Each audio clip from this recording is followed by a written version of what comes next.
these. That's it. That's what I'm getting confused with. And you did speak to him, didn't you? No, well, I left him a message and he called back, but I missed the call, and so we're speaking today. Okay. So how are you feeling about that? Well, that feels a lot better. Good. So let's go back to yesterday, and I want to just explore with you what you feel you learned from those horrible feelings that you had after the first draft, and even after the second draft, didn't you? You still had them. You still couldn't send the email. No. What did you learn from that? Trust my gut. And what was your gut telling you? It wasn't quite right. Keep going. There's another way of doing it. Yeah. Yes. Because what I hadn't picked up from the first, when I was advising you for the first draft, when we were exploring it, was that what I'd come away from with that, and that may well be me and lack of sleep, but I really hadn't understood that there was a possibility for this to go more slowly. I felt that you felt that people were running away and doing things and you would have no chance to step in. You would miss the boat. Right. So that's where your self-trust comes in, because you need that's exactly what you need. Susanna hasn't understood this fully. I need to tone this down a bit. So I just made a note. Let your body guide the size of the step you take, because what you're aiming for is a frisson of anxiety, but no more. Because the frisson tells you, I'm stepping outside of my comfort zone, but it doesn't tell you this is wrong. It stops at, I am stepping outside of my comfort zone. So it's obvious I'm going to feel slightly uncomfortable. But if it gets beyond that, then you need to listen to what your body's telling you, as you did. So well done. So, sorry. I was just going to say, it took me long enough to get there, but I knew there was something.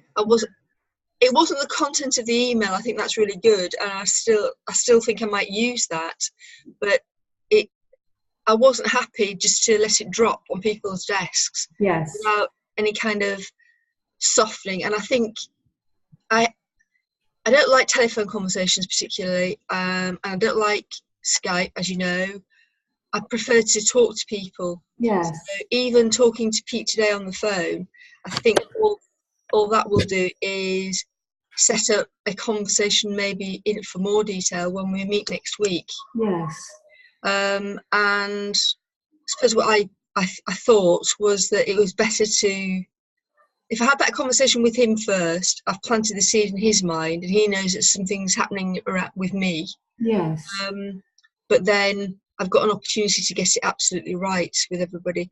Because I think once you drop an email, people can interpret that in many different ways. There's no emotion attached to it. And that's what was getting me, that people would think, which is why I kept talking about being a snake in the grass. I think once you talk to me, you know that that's not what the motivation for this is at all. But if you just drop that email, you don't know how people are going to react.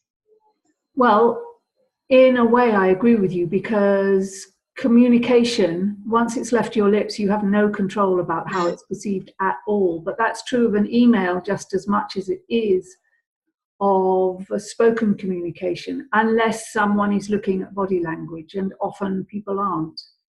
We know that how important body language is. It makes up more than 90% of what we understand of what's being communicated, and yet there seems to be a willing refusal to factor that in. So that's why I'm saying I only agree with you in part, because even if it's face to face, a lot of people still ignore those verbal cues. They forget how important they are. So, but I know it's more comfortable with you, for you. So I'm glad that you've now arrived at an approach that is comfortable for you, that gives you that frisson of anxiety. But I want to ask you a question. Do you think that the work that we did on the email might be helpful in the conversation that you have today. So it has served some purpose. Yeah, that's what I was saying. It's served a purpose. I think it will serve a purpose not only with Pete, but with you, the people as well. Yeah, because I think it's definitely got you seeing your role more positively, because you tend to populate your comments around what you do as "if I can," or with grimaces that we know about.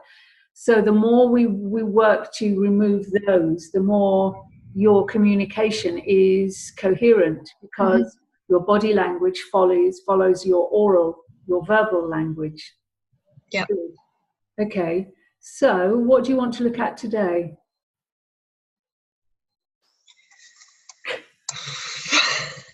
Yeah, I'm all pooped out, really.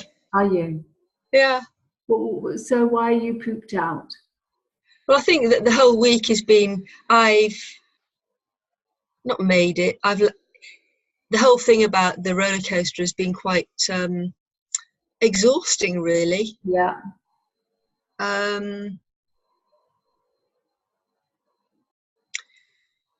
So my mind's a bit of a blank.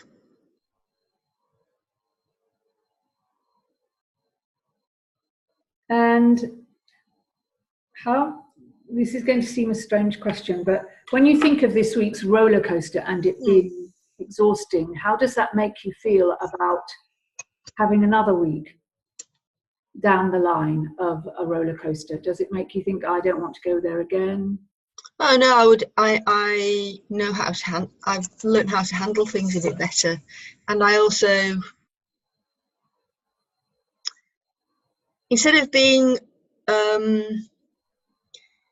emotionally fraught about whether or not it's the right thing to do, I will understand more, and I'll trust my instinct more about what I want to do. So instead of going into a panic and feeling sick, I'll hopefully just think about things a different way. Okay. So instead of going into a panic and feeling sick, that's what usually happens, is it? That's what happened this week. All right. Why you corrected me, which makes me think that it doesn't always happen. No, it doesn't always happen. Regularly, often. This situation doesn't regularly happen, so okay. It's different when I'm applying for a job, as opposed to this situation, which is much more personal, because I know the people. So why does that level of personal create feelings of sickness and panic?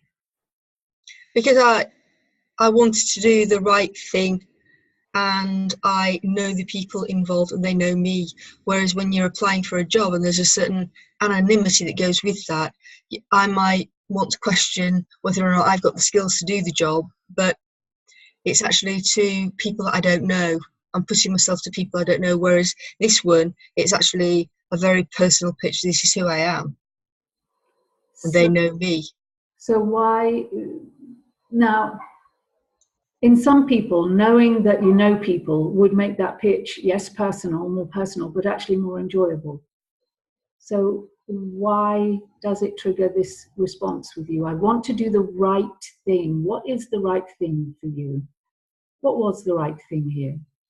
The thing that I'm doing. Okay. Talking to Pete first.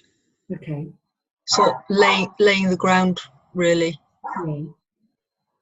Warming people up. Okay.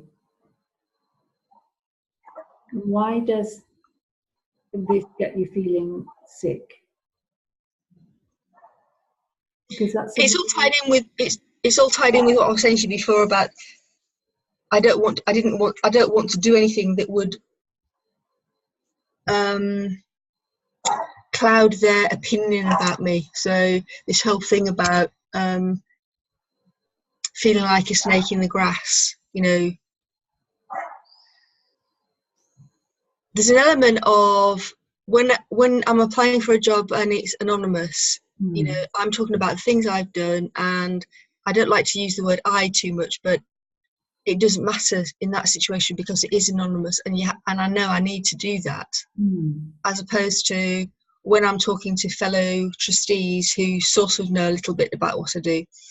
It's that whole thing about being slightly more embarrassed about blowing my own trumpet, really, and seeing it as that. I think that's the thing, as opposed to just being able to say, this is what I do, this is who I am.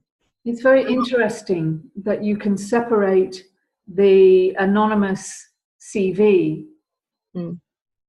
where people don't know you. You have absolutely no control over the way they view what you've written and the way that you present yourself. With people who've known you, I mean, how long have you been involved in St. Gemma's? Just a year. So they've known you for a year. They've seen you for a year. They've worked with you and collaborated with you for a year. They've heard other people, other colleagues who have worked with you talk about you for a year. So someone else in your position would see, well, they'll be more forgiving towards me because they know me. They know me better. Perhaps. It's interesting that you don't see that. You don't allow for it at all.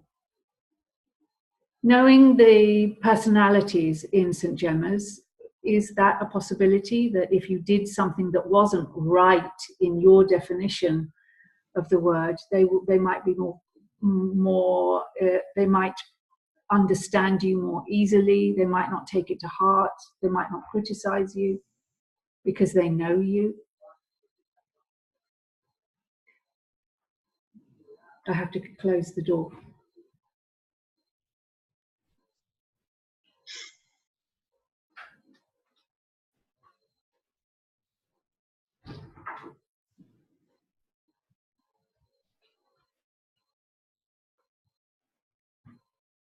I don't think I quite understood that last point, Susanna.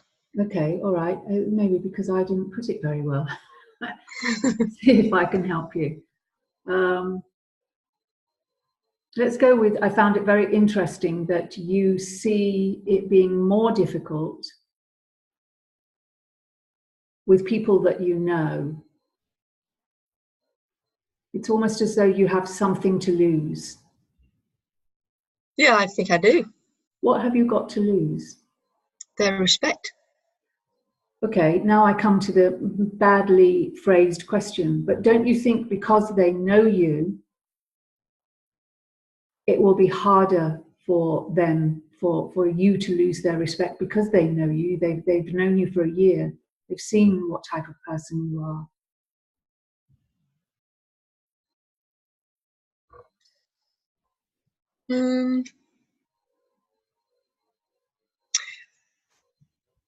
There's probably some truth in that, but I just feel like even though I've been a trustee for over a year, it's not as if you see people every week and they know you from that point of view. Maybe there's been 4 or 6 board meetings and 4 finance and business committee meetings, so it's not so huge a getting together. But you've also been working with the head of fundraising. You've been mentoring her very delicately. So she will have said things about you, possibly. People talk about other people. They talk about trustees. Yeah. So in a way, you're deciding how they are going to think and view your actions. You're deciding for them that they will respond like this. How true is that? It's true that I think that I'm doing that as a possibility. I'm second guessing. And why do you need to second guess? I don't. So why do you continue doing it? Because it's my default position. Well, can you change your default position?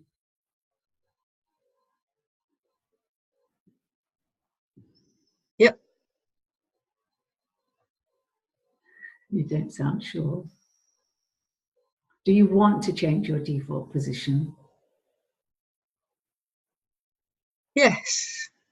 Are you willing to do whatever it takes to change your default position?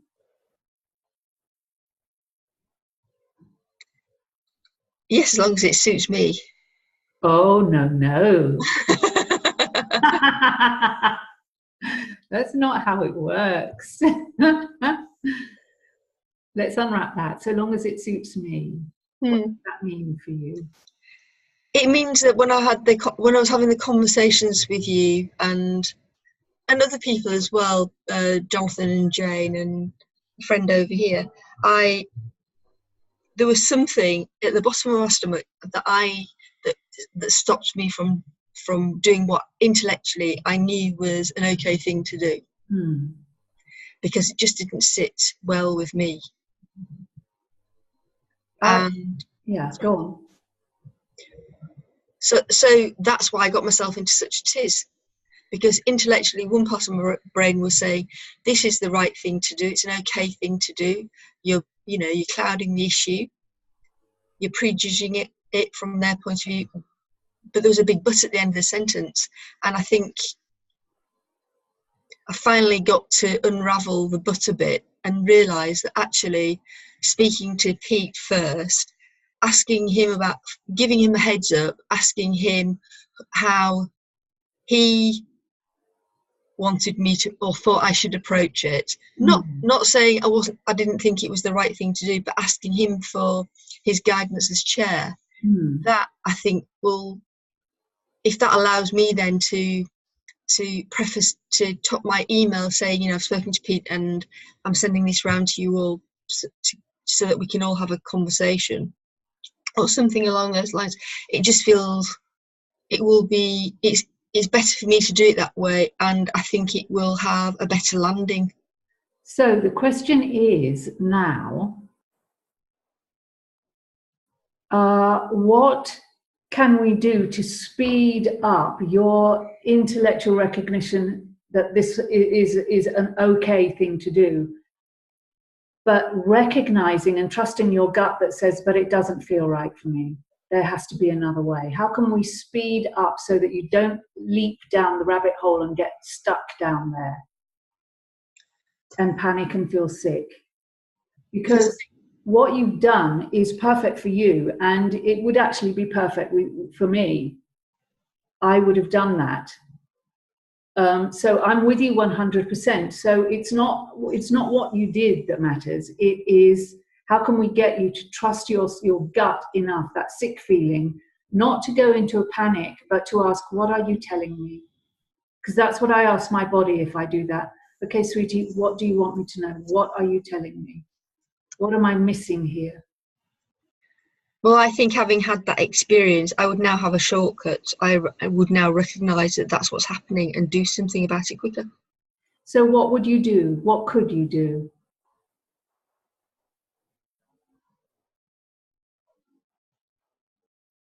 In this situation, I think that I would have more quickly gone to, what else can I do? What would I need to do that would make this okay? Okay. All right. Let me just drill down into that a bit, because when we're feeling sick and panicking, we're not lucid. So it's difficult to ask that question. So how would you go from the sick feeling to the lucidity that you need to say, what do I need to do to make this okay? Because remember, when we are in that sick phase, that feeling sick, that panicking, 90% of our brain is offline to us. Our creativity, our critical thinking skills, our intuition, our gut feelings, we don't connect with it. So that's the big step that we need to break down for you so that you take a smaller step when you can.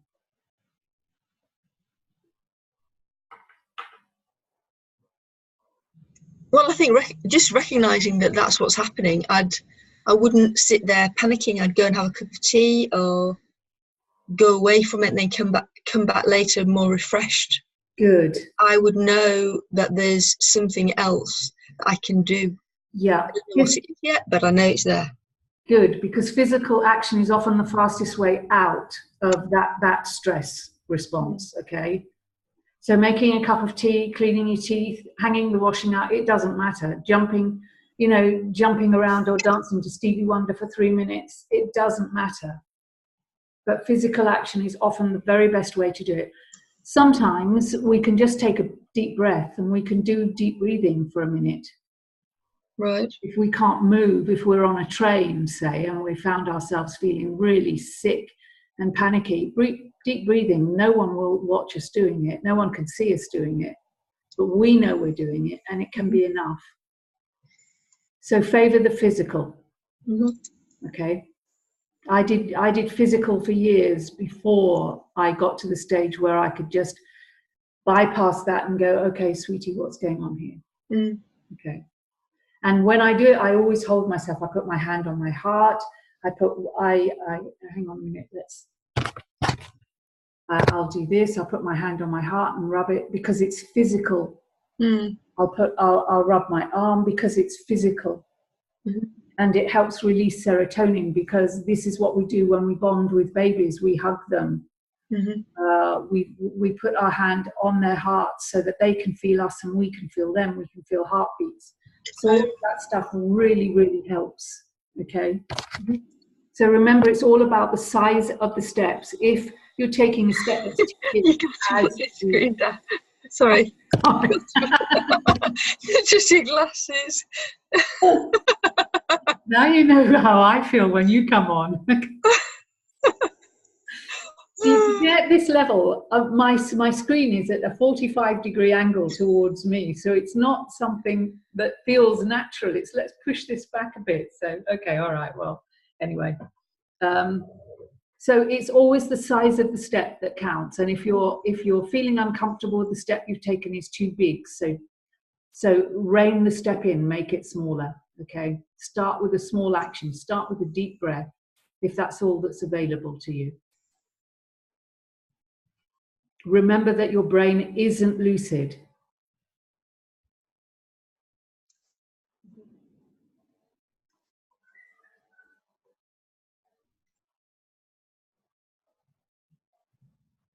Now I can move this up just a little bit.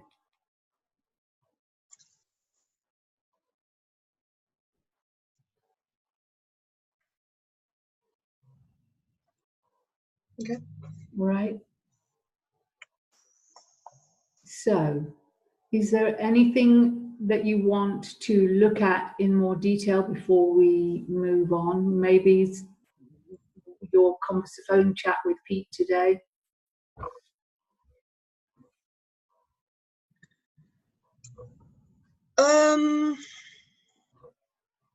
Yeah, I've been going through in my head how what I want to say and how I might say it.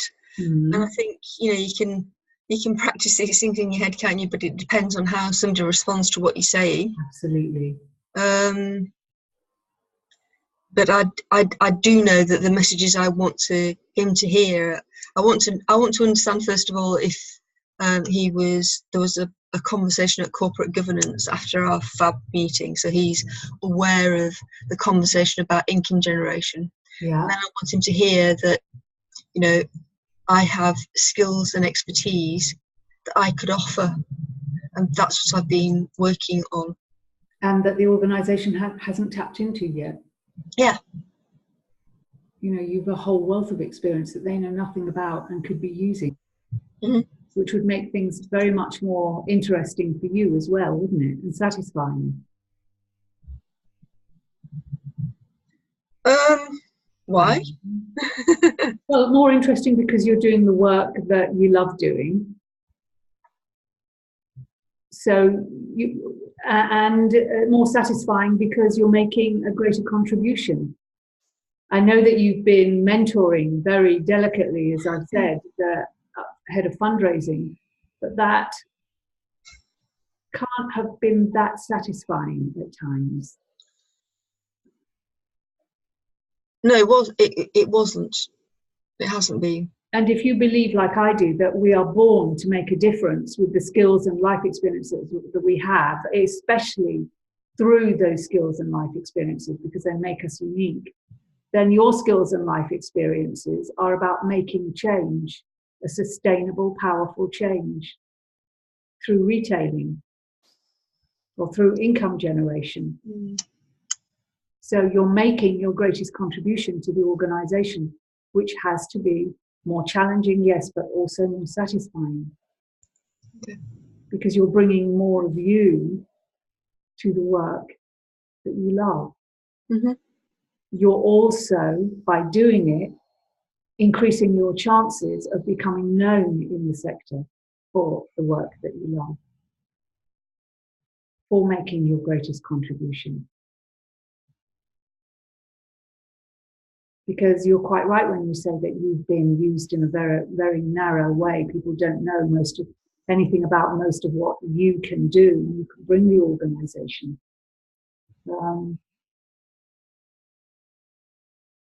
And that's true of most trustees. They're used in a very narrow way by the organisations that they're involved with, unless you have conversations with them.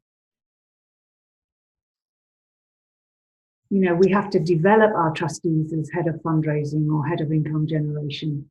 We have to you become almost close personal friends with them. We have to go where they go, know the people they know. Ask them, you know, are we using you well? And St. Gemma's is not using you well because it doesn't know what you're capable of doing. So that, for me, is where your increased level of satisfaction comes in. Okay. I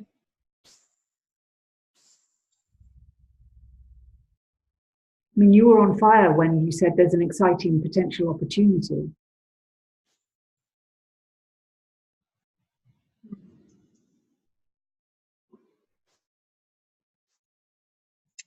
So I'm lost now. Where did we get to? We were just talking about how the conversation with Pete might go.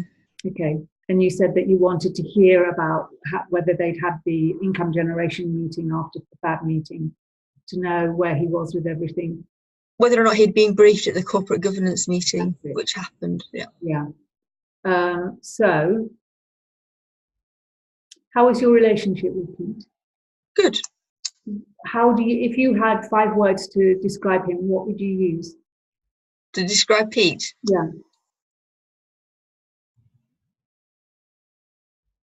Intelligent, affable, sharp. Sharp as in mentally astute? Mentally sharp, yeah. Okay.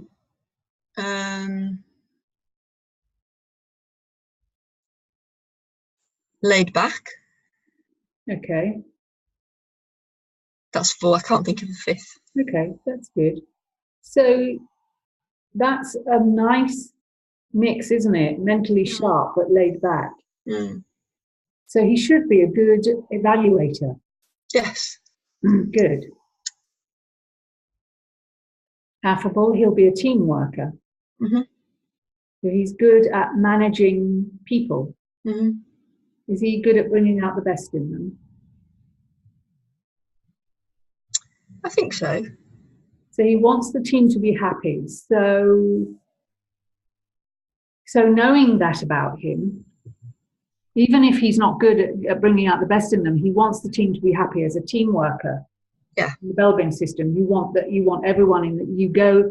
You're not just interested in the work that they do. You're at times much more interested in why they're underachieving, why they look upset today, why they've just had a row with someone when they're usually affable or very relaxed or they're great mediators. So you're very interested in that, which means that you've got someone who will at least welcome knowing more about you. Yeah. And will use it to the benefit of the team if he feels it's appropriate. So that tells you your approach, doesn't it? That does what, sorry? That tells you what your approach should be with him. Does it? Yeah, but it does for me as a Belbin trainer, because a team worker will use anything and everything that will benefit the team. Teamwork, the plant's creativity comes from internally. So my activity is internal, my creativity is internal to me because I'm a team plant. And networker is just as creative, but in a different way. They go outside of the team and borrow ideas from outside that they think would be great for the team and bring them back and say, guess what so-and-so is doing? So Pete, as a team worker, will want to use you if he sees how he can use you. Mm. So that's your approach. I've got all of these skills that you're not using, and this opportunity has come up that I think I'd be perfect for. Obviously, it's not up to me, but yep. I suspect you won't have seen my CV. So just let me very briefly tell you what I've been focusing on for the last 30 or 40 plus years in my working life, and what I'm really known for outside of St. Jenna's, not the not-for-profit sector or hospice sector, what I'm known for outside of St. Jenna's.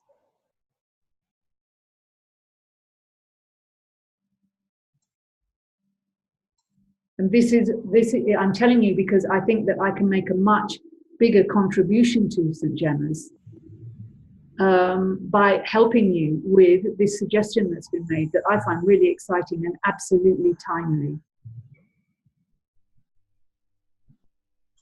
Because it protects our position as being ahead of the game. It will keep us there and consolidate that for us.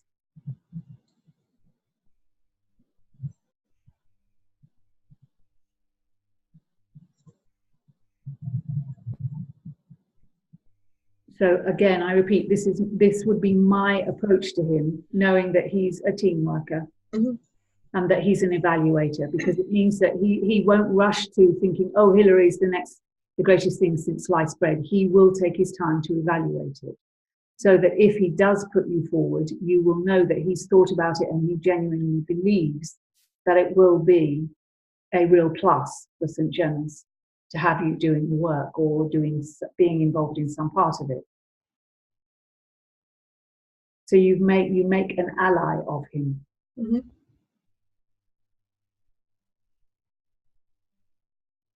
Questions, thoughts, doubts, feelings in your gut? Just like to have the conversation, really. What time are you having it with him? I don't know. He's going to ring sometime this morning. Okay. All right.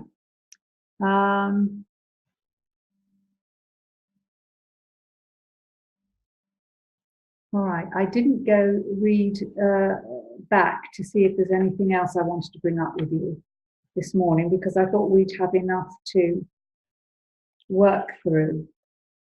But we've actually worked through it pretty quickly. So how are things with Jane? Can you talk? And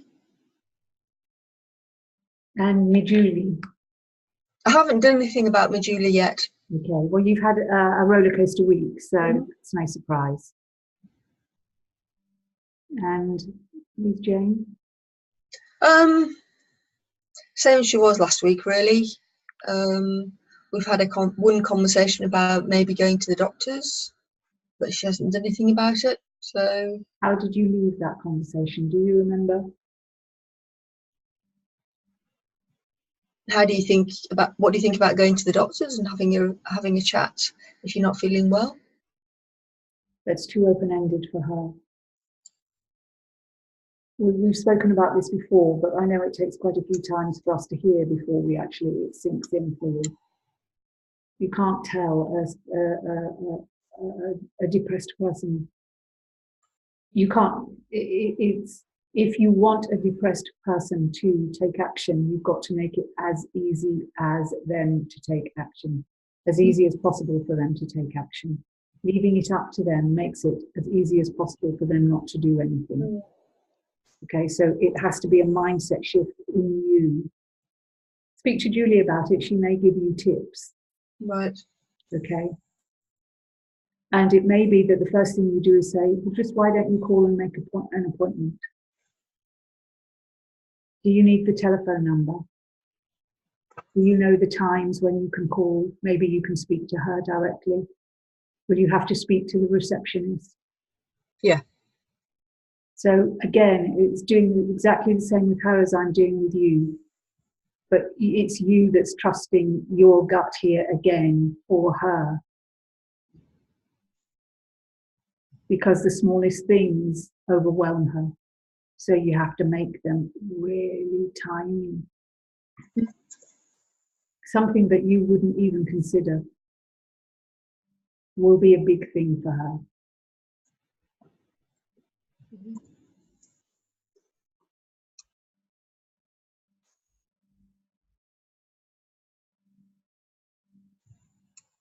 Okay. All right.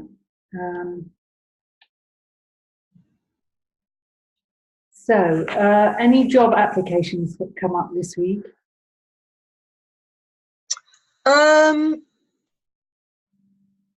Yeah, there's been a whole saga about all of a sudden Guardian alerts, job alerts have stopped coming through again.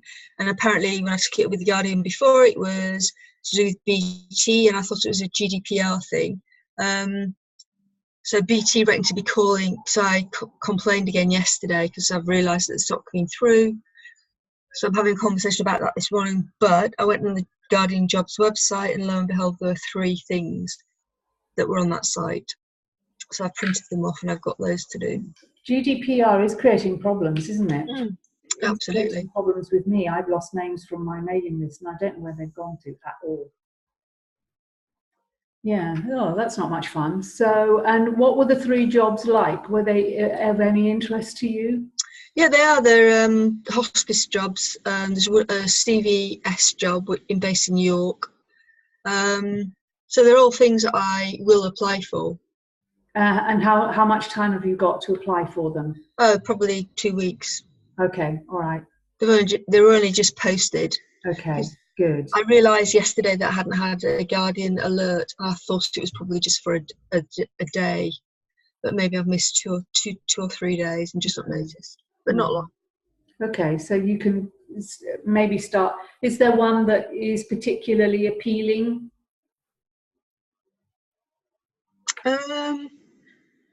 There probably is, but I've got no intention of starting anything today. No, I'm not suggesting that. I just wanted to know whether one stood out for you. No, they're all pretty much of a muchness actually. The hospice one is interesting because it's a hospice. The CVS one's interesting because I think CVS do brilliant work. Who are CVS again? It's community volunteers. That's it. Yeah. And York is pretty innovative as far as that's concerned, so that's interesting. And the other one is about hospice care at home, so that's interesting as well. But they're further afield. So. Okay, so you'd be involved in more travel for you. Yeah, or I'd be having to think about possibly relocating. Okay, so that's a big thing to consider. So what's your limit, the radius? Is it from you to Manchester, from you to York, from you to...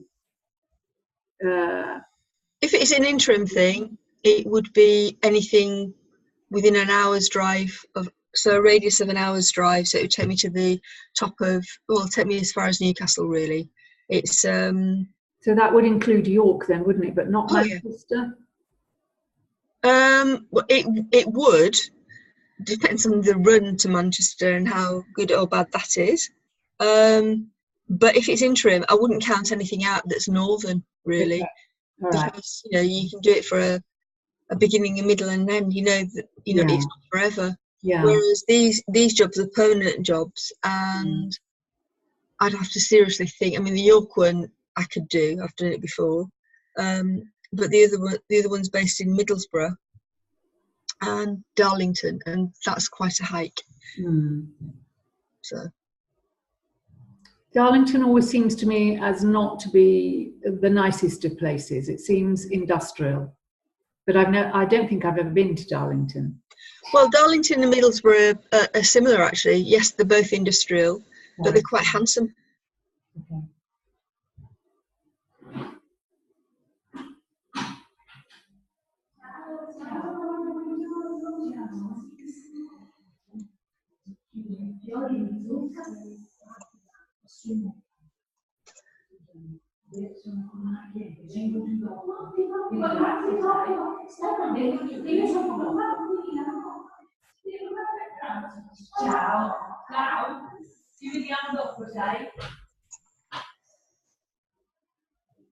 Oh, my neighbours brought me zucchini heads, the flowers, to make for lunch.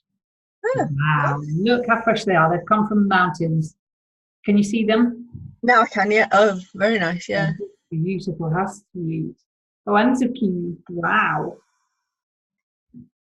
Wow. So we were talking about Darlington.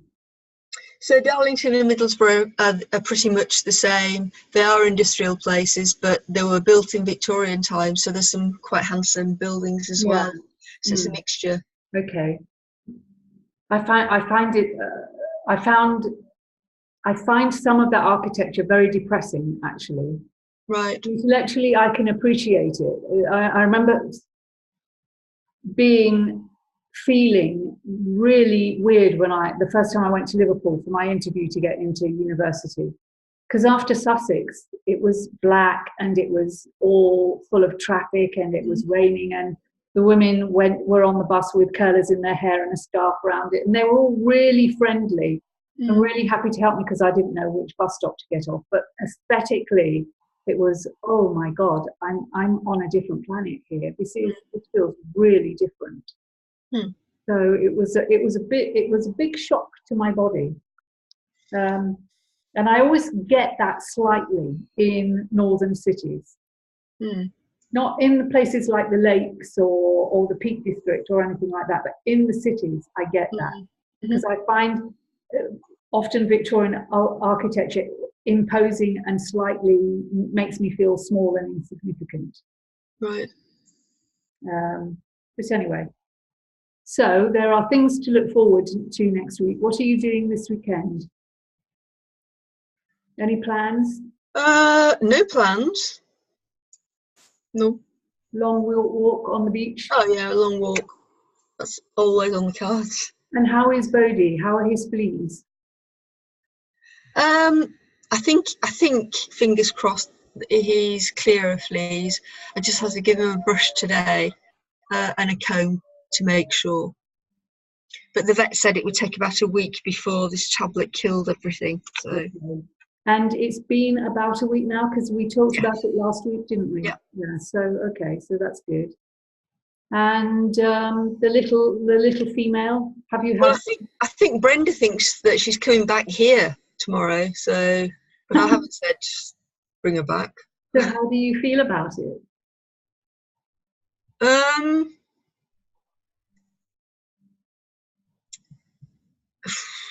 In two minds, really. You know, there's part of me that thinks, well, she's a lovely little thing. It'd be great to have her back. But then the other part of me thinks, actually, I don't really want her. Really? No. Interesting. Why don't you really want her? What is it about her? It's not her. It's everything else. The situation. Yeah. Toing and throwing. Yeah. Being on heat. Yeah. The disruption. Yeah. Yeah, absolutely. It's not like having her like you have Bodhi at all. It's very different, isn't it? So, have you thought about how you are going to deal or resolve that situation? Because if your predominant thought is actually, I don't really want her. No, I haven't thought about it because you're the first person I've actually admitted that to. Good. I'm very honoured. And the thing that I don't want to let her down, basically, and I don't want to let Brenda down. But you're okay to let you down? Sorry? But you're okay to let you down?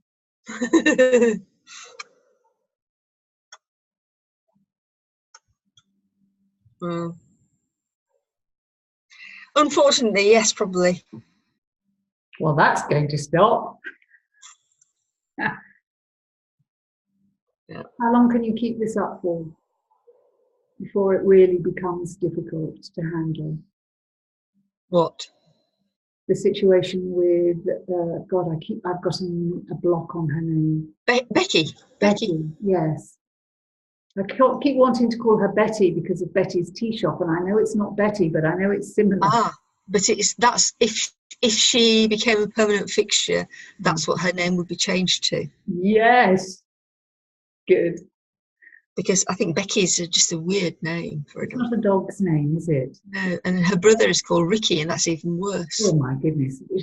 I think this is scraping the bottom of the barrel. She's obviously had so many dogs, Brenda, that she can't come up with good names anymore, which is hardly surprising, but interesting. Well, Troy was bad enough, but Becky and Ricky. Maybe the next one will be called Prometheus or something. So this is not an ideal situation for you, Hilary, is it? No. And you're surrounded by non-ideal situations at the moment. How many more are you going to add? I'd like it to be different. I'd like Jane to be more with it, so that I know that she would be able to look after the dog. And it would work. But that's not the situation I'm in. No, it isn't. Well, maybe you can say that to Jane, not to guilt trip her into it, but just because she responds very well to the things that you tell her when you're honest, when you're fiercely compassionate with her.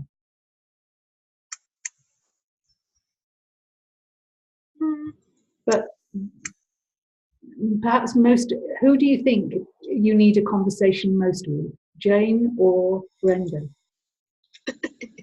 Me. You need a conversation with me.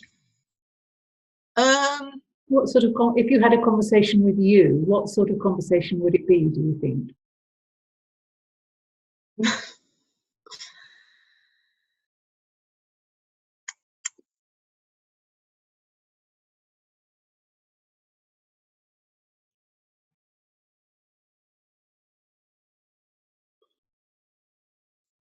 Being realistic about what I can do and can't do. Honouring your gut. If you had a conversation with Brenda, how would you like it to go?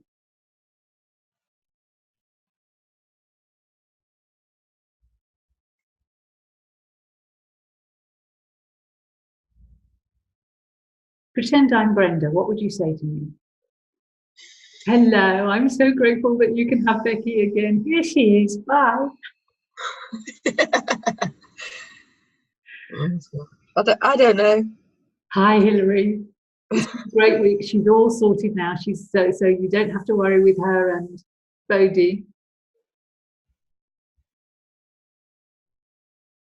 Or you'd have it maybe on the phone. But I think you'd rather have it face-to-face, wouldn't you? Because you prefer that. So let's do a face-to-face one. She walks into your home tomorrow. Let's say she does. How might you begin to approach the subject? You're not going to tell her to take Becky back.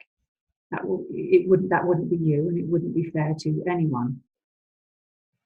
So how might you, in small steps, prepare Brenda?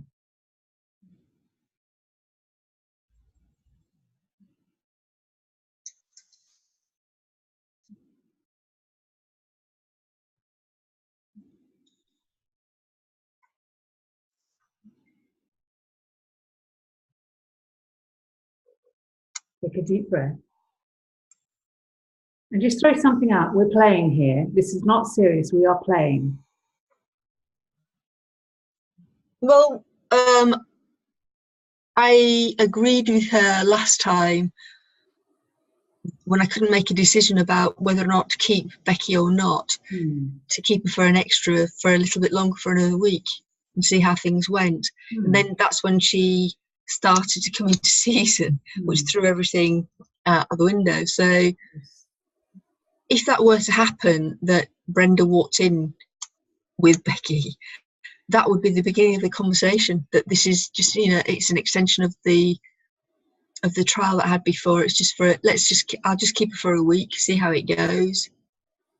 But you know that you don't, that's a good start, but you do know that you don't want to keep her because of the situation around her.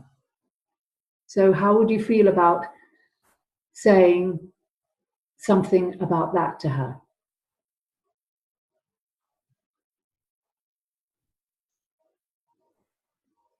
She's already aware that it might be not be I might not keep Becky, and that's not because I don't like Becky, it's because of the situation that I'm in.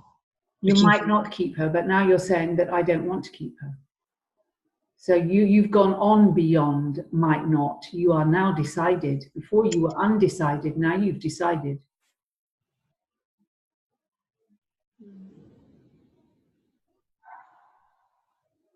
I wouldn't. Well, if that's the conversation, if I am decided, I wouldn't have Becky at all, because I don't think it's fair on the dog.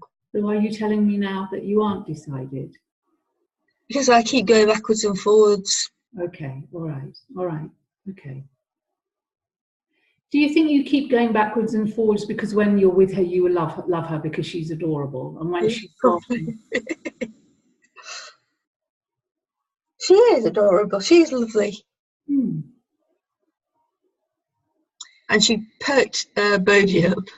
Does she? Oh, yeah, no end. Does she annoy Ambrose? Well, that's one of the things. Ambrose just doesn't come down from the attic anymore. And I don't know whether that's because of Ambrose's age or because it's very hot. And so he stays in the attic because he likes it because it's hot. Yeah. But it doesn't go down to Jane's bedroom and doesn't come right downstairs. The only time when he came down when she was here, there was this big Mexican standoff. But they would be okay. Well, Mexican standoffs can be quite good fun, can't they, at times? Yeah. Okay. But, that adds to Jane's anxiety about whether or not this is the right thing to do, because she's worried about Ambrose. And I think she's worried about him because he's also getting older. Not to underestimate Jane's worry, but she's worried about everything. So I'm not quite sure. I know. Yeah. And we all, when we've got a pet, we all know that it will end, and we will be brokenhearted for a while. And particularly if the pet becomes ill, it's not a sudden death, it's a long, slow degeneration, as it is with many of us. It's not a nice thing to have to face, but we do. It's just a fact of life. It's the circle of life. But you know how you were talking about things that would overwhelm her at the moment? That's one of the things. That's one of the things. And the idea that anything could be precipitated because another animal's brought into the house, or Ambrose's nose is pushed even further out of joint. She doesn't want to entertain. I understand that, and I understand you're wanting to protect her from that. But I work with you, not with Jane. So my concern is that you include me, as in you, in this decision that you make. We, she, and me. So I'll change my mind again. If everything was completely down to me, I would keep her. Even with the toing and froing because of her being on heat? I don't think, well, yes, I would, because she'll come into season one more time in about 6 months, so she could be away for that, or by that time maybe we've got the dog walking business off the ground, so Jonathan could look after Bodhi. And then the third time she's mated, and then she has puppies, and then she gets the snip. So it's an interim thing? Yeah. Okay, so if it were completely down to you, that's what you do. You would keep her because Yeah. it's not really that much of an interruption with her coming and going all the time, because it's only another 3 times. Yeah, it's only the twice that she would do that, and yeah, I could deal with that. Okay, all right. So the toing and froing I was talking about, Susanna, was more to do with the fact that I don't know where I'm going to be working, if it's going to be an interim job, yeah, or if it's going to be a permanent thing, okay. and that all has an effect, I suppose. It does, absolutely. It either increases your reliance or decreases it. I'm okay at the weekend. I'm okay for 3 days of the week because Jonathan's around, and he's offered to help. But it's He just won't stay at yours all day, will he? Pardon? He won't stay at yours all day. So presumably No. at some point during the day, Jane would be alone with the dogs and Ambrose. Yeah. Before you got home, so she'll likely spend at least half a day alone with them. Would that be fair?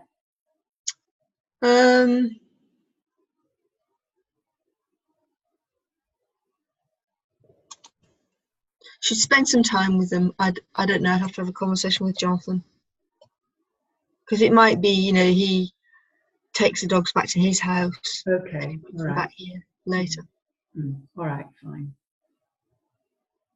So then Jane becomes a bigger factor because of getting work.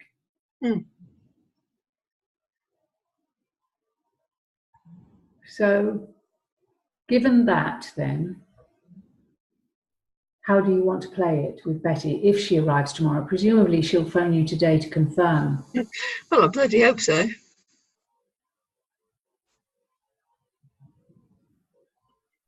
So are you happy to just remind her that you're still undecided?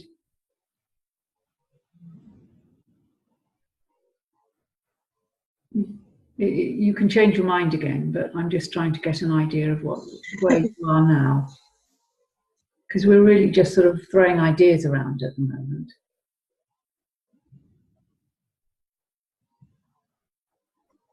This is what completely surprises me about me in this situation, that it's just a soup.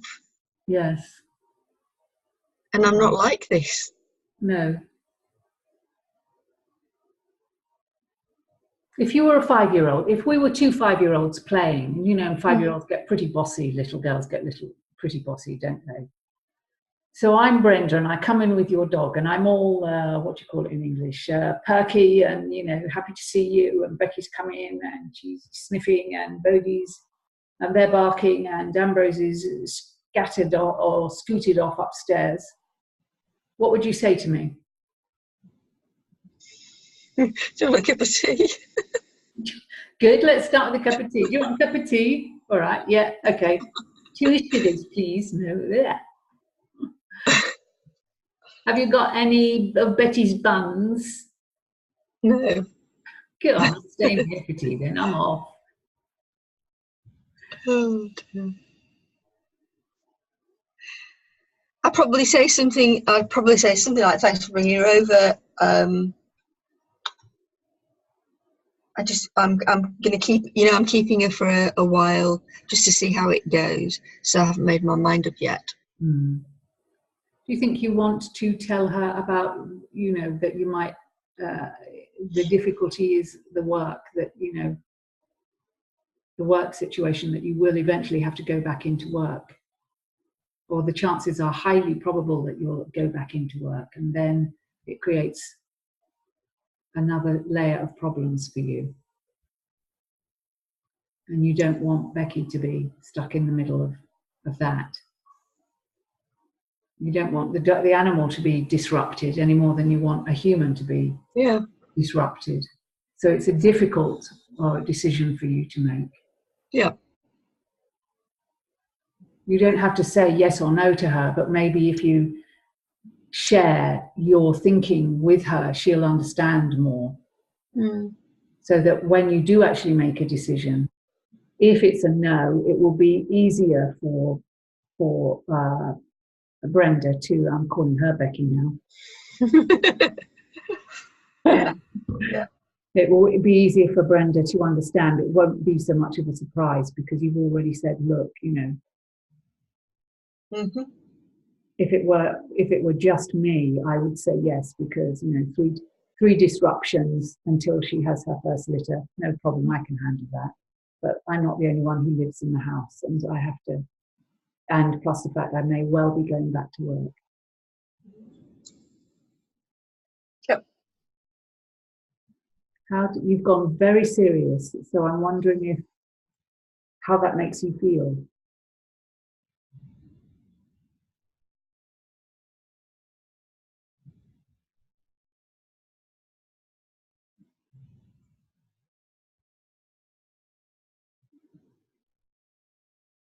I wish he'd never come up in the first place. I didn't understand, sorry. I wish it had never come up in the first place. I wasn't in this position. You wish she'd never come? Yeah, I made a comment to a flip comment to Danny, who's Becky, Brenda's partner, in the car park at Waitrose when Birdie had been on a date. That I'd heard Brenda say that Becky needed rehoming. And it was just a flip comment. Oh, and I said, oh, it made my ears prick up. And then 2 weeks later, Brenda comes through with a text. And I should just kept my big gob shut in the first place. But then you wouldn't have enjoyed her. No. And I know that having her back for another week is going to make it even harder. If I just can't do it. So it's not going to be because I don't want to, because I do want to. It's going to be because of what's happening around me. Yes. And that's maybe what you need to say to Brenda, or might be helpful for Brenda to understand.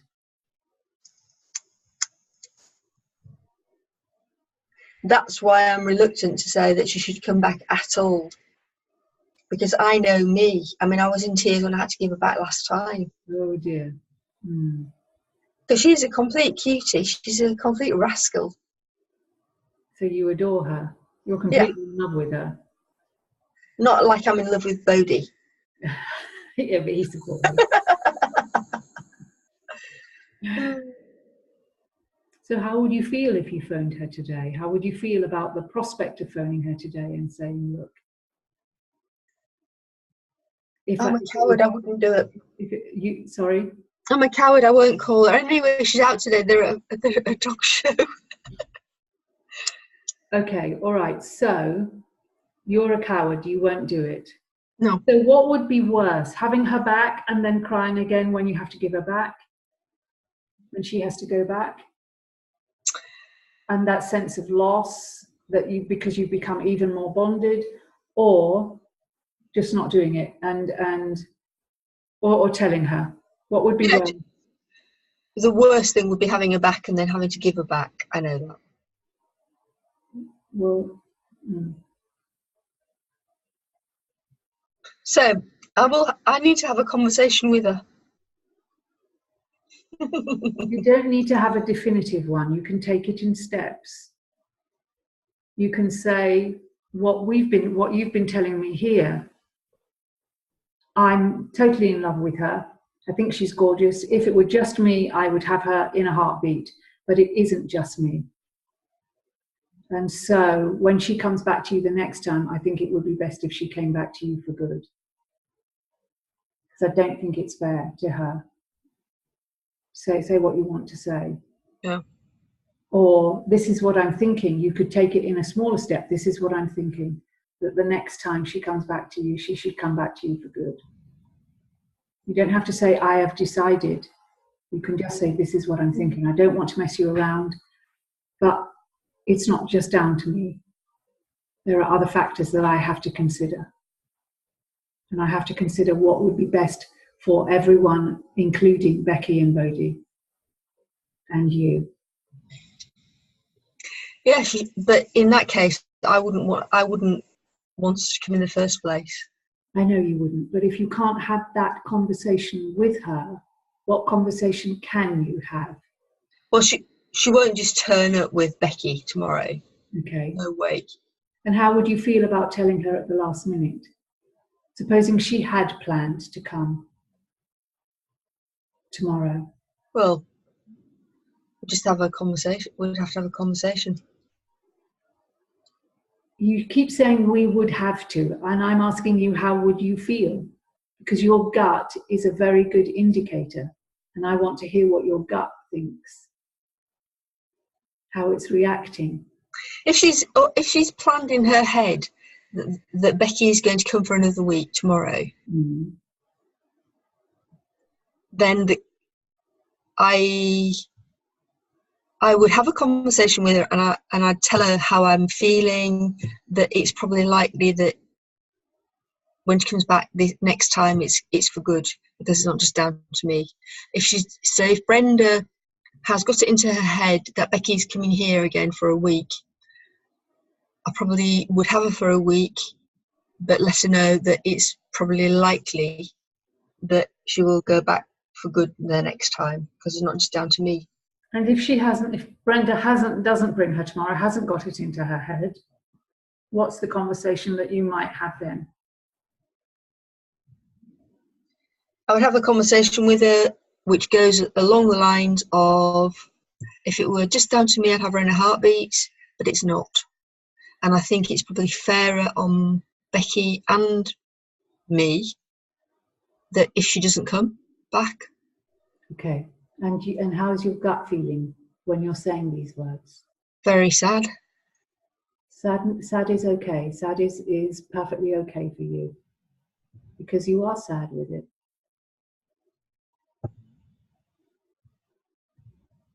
There's only one other factor I would ask you to look at in this, and that is this. I understand why you're doing all of this, and it is completely your decision at the end. But before you make any decision, I want you to think about how it will affect your relationship with Jane, or how it might affect your relationship with Jane, knowing that you didn't do something that you wanted to do because of her. Okay, don't ignore that. Factor that into your decision as well. Okay, so if you like, you can get a piece of paper, create two columns. One is the for Becky, one is against, and you write them all down, no matter how ridiculous they seem, how much you think, well, I don't want to be that person. Don't judge them, just put them down. As they come to you, write them down. And then whichever list is the most compelling, and no buts or whats. You can do it in a very scientific way. You can just count. Have I got more fors this argument, or more against this argument? You can do it that way. Okay, because your answer has to be a simple, clear yes or no. No buts. Otherwise, you will never come out of it. Okay, the but is another rabbit hole with a massive, great labyrinth underneath. Does that make sense? Yep. Okay.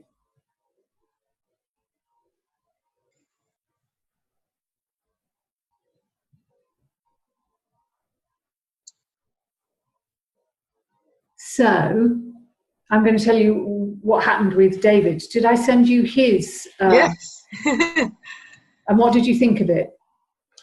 His video. I thought it was great, but I was thinking, oh God, it's very similar.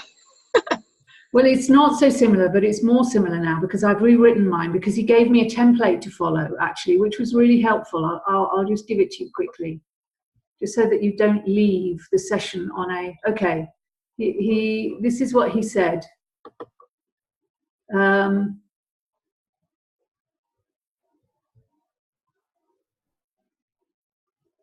So rather than starting with the challenges that your target audience has, no. What's happened here? Think this sequence for providing information. What challenges am I having that would cause me to care to watch the video? 1. 2, what do I not know that I need to know in order to get the results I want? 3, why can I believe you? 4, why would I choose your resource over others?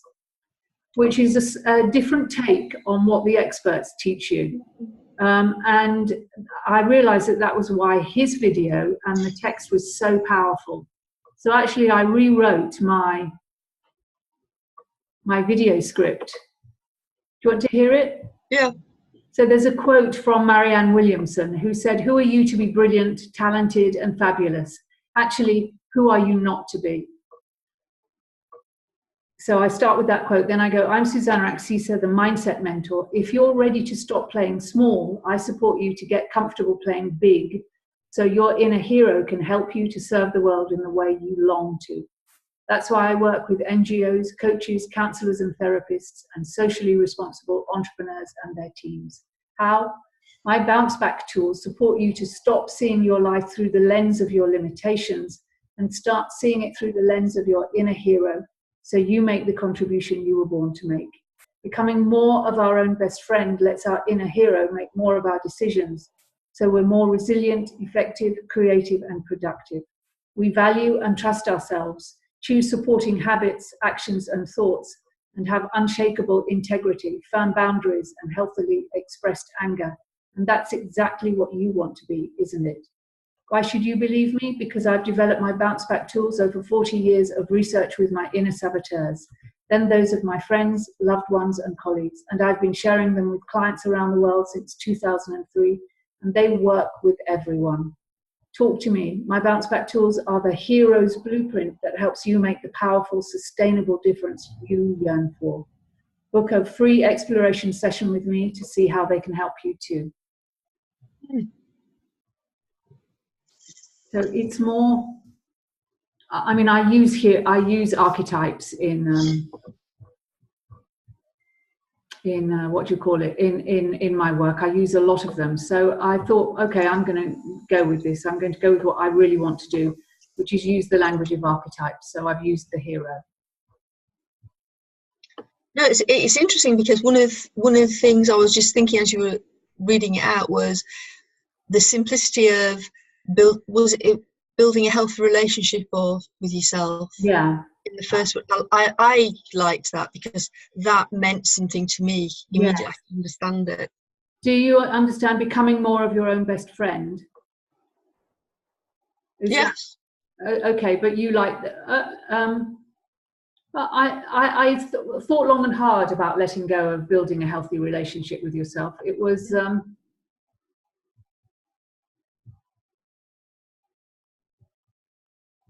hang on a minute, where is it?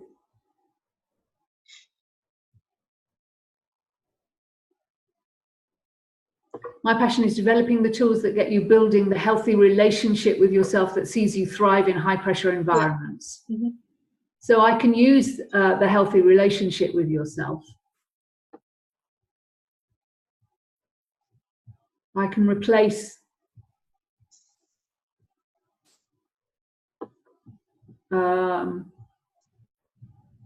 I like support you to get comfortable playing big. It's a bit American, but it was in response to because Marianne Williamson's quote goes on to, "You serve no one playing small. It serves no one you're playing small." Yeah. So that was where the play on the words came. But I mean, you've got to be happy with the words that you want to use, haven't you? Yeah, and I'm happy with both of them. So I could say, building a healthy relationship with ourselves lets our inner hero make more of our decisions, so we're more resilient, effective, creative, and productive. So for me, using the inner hero all the time, because you've repeated it quite a few times, twice. That's something that I engage with immediately. No, you don't. But maybe the people that you're talking to, maybe they would want to. For me, when using it occasionally, yes, but not repeating it all the time, because I've repeated it twice. All right, okay. So once then lets our inner hero make more of our decisions, and at the end are the hero's blueprint that helps you make the powerful, sustainable difference you yearn for. I need it to appeal to your heart and to your head, or to your gut and to your head. Heart and head. It doesn't matter. Some people go with their gut, some people go with their heart. It depends. And some people like me go with all three, because for me it is an all three. But it doesn't really matter as long as I get people who aren't totally in their head or totally in their heart, because neither is balanced. Okay.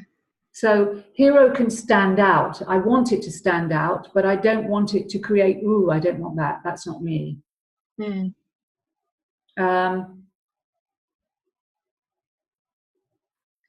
I can say building a healthy relationship with yourself, or building a healthy relationship with ourselves lets our inner hero make more of our decisions, or makes our wisest self, lets our wisest self make more of our decisions. I can do that and leave hero to the very end. Yeah, I mean, I would prefer that, because it would talk to me without me thinking, oh, crikey, I'm going down some woo-woo. Yeah. So I'm going to type this in and then see how it sounds. Building a healthy relationship with ourselves. Let's us make more decisions from our wisest, most able self. So we're more resilient, creative, effective, and productive. Yeah.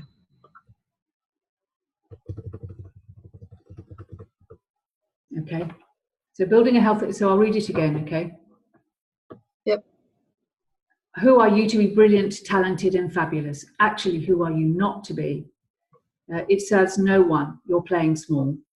I'm Susanna Axisa, the Mindset Mentor, and if you're ready to stop playing small, I support you to get comfortable. I support you to get comfortable playing big. So you're in a hero. So you can serve the world in the way you long to.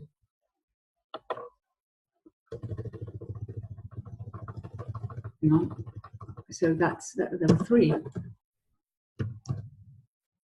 times. So let's take that. If you're ready to stop playing small, I support you to get comfortable playing big so you can serve the world in the way you long to. That's why I work with NGOs, coaches, counselors, and therapists, and socially responsible entrepreneurs and their teams. How? My bounce back tools support you to stop seeing your life through the lens of your limitations and start seeing it through the lens of your inner. Oh God, you were right. It was all over the place. You were right. I didn't realize that. Okay. I can do that. That actually makes it shorter, which is good. So